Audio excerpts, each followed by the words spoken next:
Hans has been screaming now for the past 12 hours. Day 20 of the sleep experiment.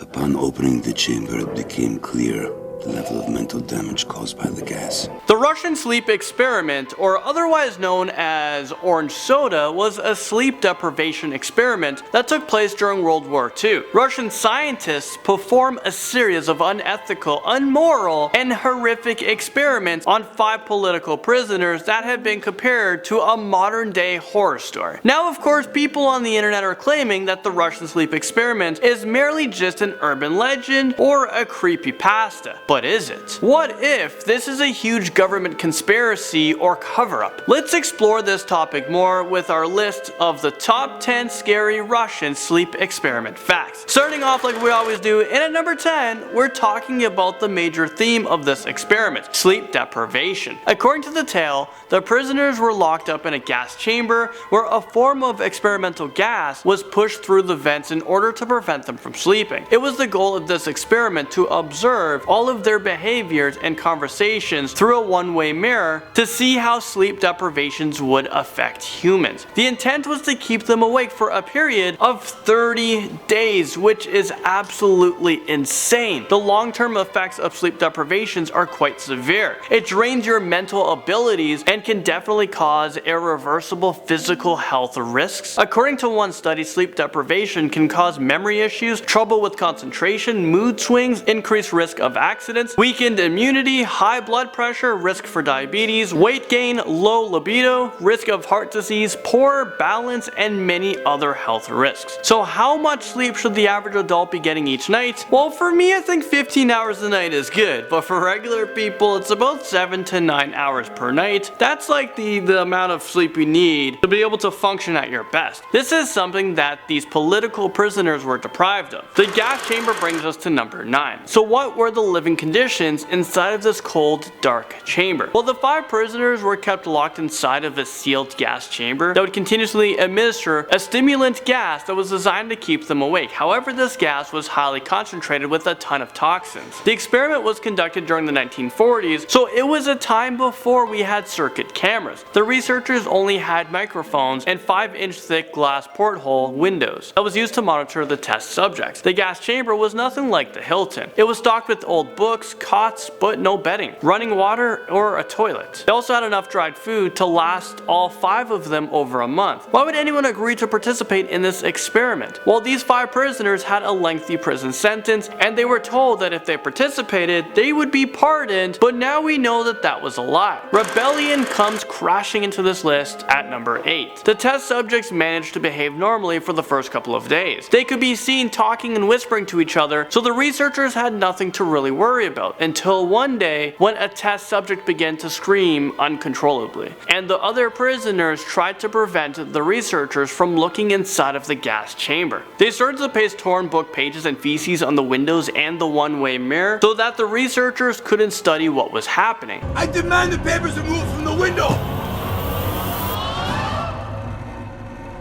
Felix!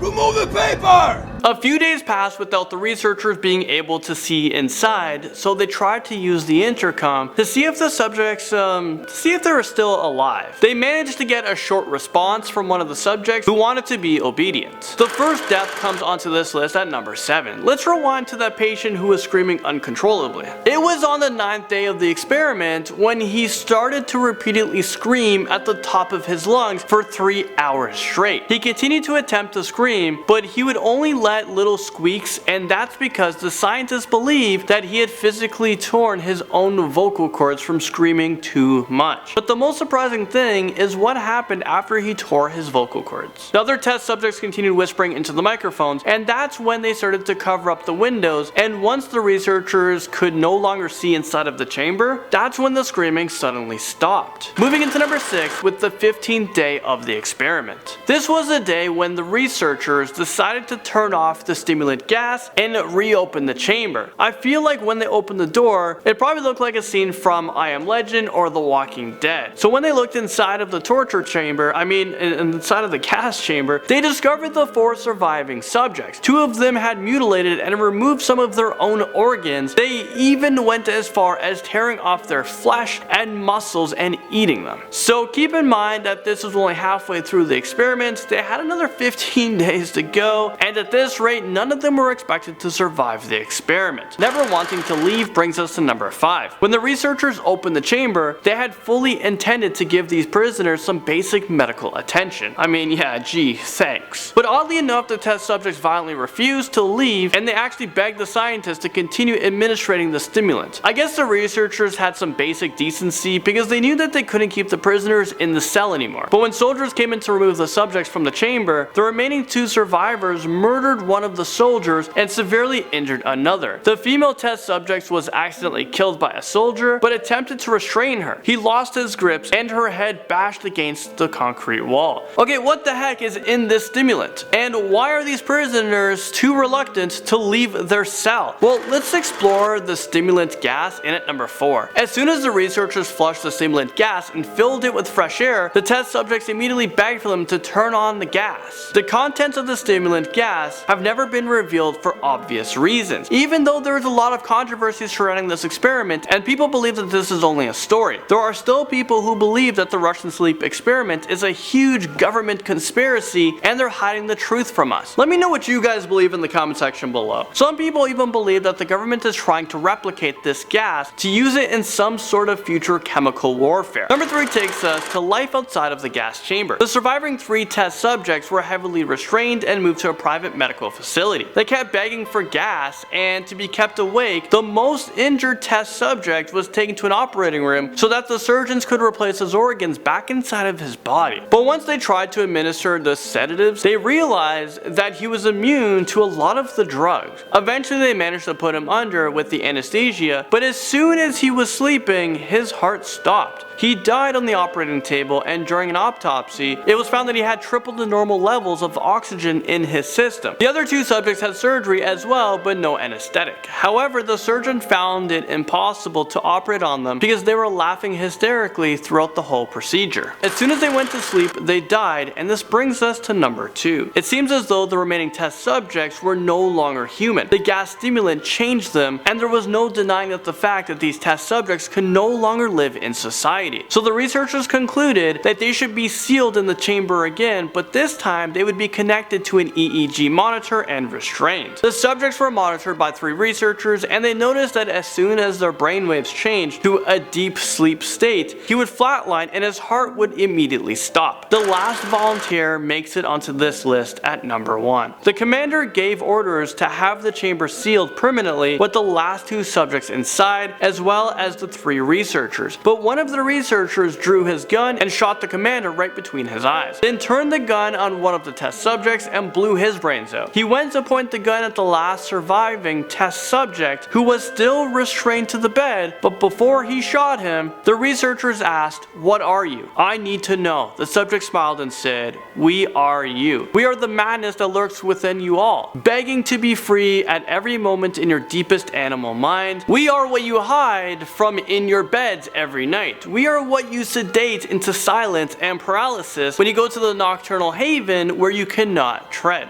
I mean, whoa, did anyone else get the chills there? I'm definitely going to get my full 9 hours of sleep tonight because I don't want to go through any of this. I don't want to be transformed into whatever they were transformed into. Well, there you guys have it. Thank you guys so much for watching this video. I'll see you guys all in the next most amazing top 10 video.